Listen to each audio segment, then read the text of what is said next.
As case numbers continue to increase, all eyes are on local hospitals. Hospitalizations at UAMS have doubled in just a week.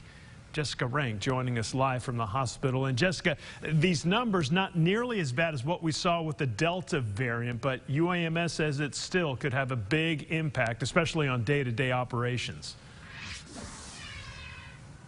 Yeah, Kevin, we've talked a lot over this past year about staffing shortages in all sorts of hospitals across the state. But now you've got more doctors and nurses testing positive for the virus, and UAMS says that could cause some big problems inside. COVID-19 is not something that we can put in the rearview mirror at this point. Long lines and numbers that continue to climb. It's right smack dab in front of us.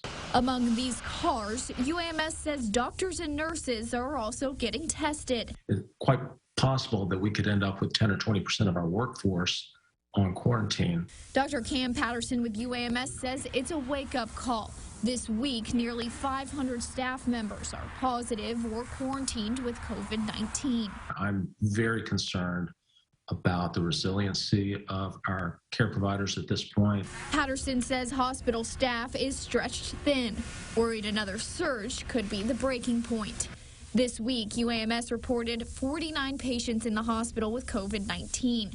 Baptist Health with 159. Even if it's only half as many patients being hospitalized for Omicron compared to Delta, if the total number of positive cases ends up being 4 or 5-fold higher, we're still going to have more patients that we have to take care of in the hospital. Arkansas Children's currently has 13 kids hospitalized with the virus, stressing the importance of keeping staff healthy. We're the only children's hospital in the state, so we have to be here to take care of kids. Hospitals say it's important now to get ahead of the surge before the system becomes overwhelmed. Omicron causes less severe disease, but that doesn't mean that the consequences of the Omicron surge are necessarily less severe.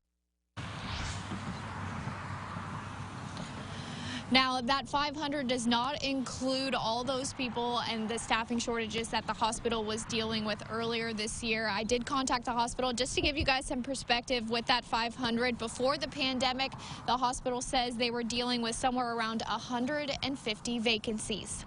Live outside of UAMS, I'm Jessica Rank for Fox 16 News.